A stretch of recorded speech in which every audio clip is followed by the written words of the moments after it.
श्री सीताराम, श्री सीताराम। आज हम जानेंगे होली के पर्व का उत्सव एक किस प्रकार से उत्पन्न हुआ। विभिन्न प्रकार के पुराणों में यह संदर्भ है इसका, एंड इस पर निम्न कहानियाँ हैं। तो कुछ कहानियाँ मैं आपको प्रकट कर रहा हूँ। उससे पहले आप सभी को होली की सबको हार्दिक शुभकामनाएं। मेरे जनगण जितने भी हैं उनसे मेरी हार्दिक शुभकामनाएं। तो चलो हम शुरू करते हैं,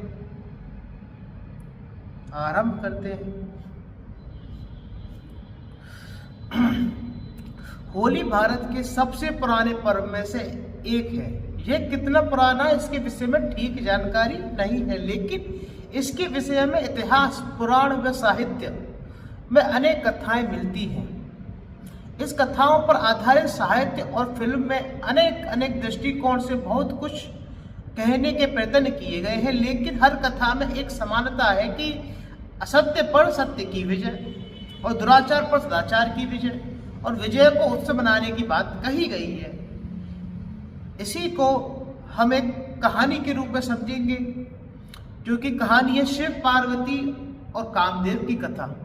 कि लोगों को आजकल कहानियाँ बड़ी पसंद आती, रुचि आती है, तो वह कहानियाँ के रूप में ही सुनना पसंद करेंगे। तो मैं कहानी के रूप में इसे प्रस्तुत करना चाहता हूँ। एक बार क्या हुआ कि शिव और पार्वती से संबंधित एक कथा के अनुसार हिमालय पुत्री, आप जानती हैं कौन है हिमालय की पुत्री, पार्वती अम्बे। पार्वती चाहती थी कि उनका विवाह भगवान शिव से हो जाए, पर शिव जी अपनी तपस्या में लीन थे।